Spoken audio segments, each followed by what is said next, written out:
Reno tips for a 15 years old apartment. Okay, jom. So the design has already been done over to the living area, also the bedroom area already. A simple touch to the wall to make it more stand out.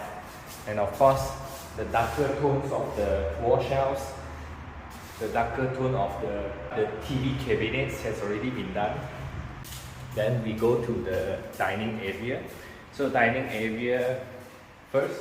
So this is the entrance. When you come in, you will see this wall first, right?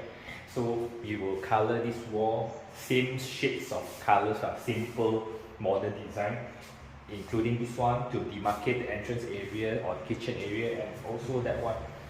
That one is also for the dining area. So we have a simple dining lights set up here, the dining table, and then for this side we will have the kitchen cabinet with the hood and the hob, kitchen tap, a new set. This is the new set and this is the existing set, which we change the color to a darker tone to make it a modern one.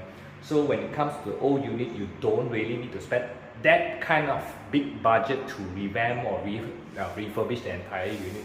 You have to see which area is wiser to spend. Of course, it takes time to repair and refurbish old units, definitely when compared to doing up a new unit.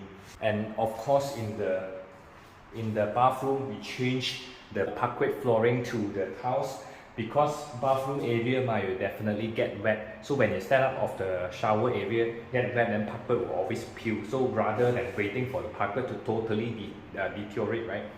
Then we decided to only replace this area instead of the bedroom area. The bedroom area parquet is still in good condition. Similarly, we only replaced the base cabinet. We reused back the top, which we saved probably 800 to 1000 plus.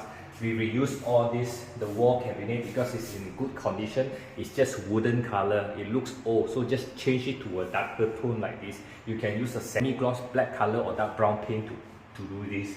We paint from this one to this, and then paint the whole thing so that it doesn't look too woody color, including the door frame over here, the door frame, all the door frame on the bedroom side as well. Follow for more reno tips and property tour like this. I will see you guys in the next video. Bye bye.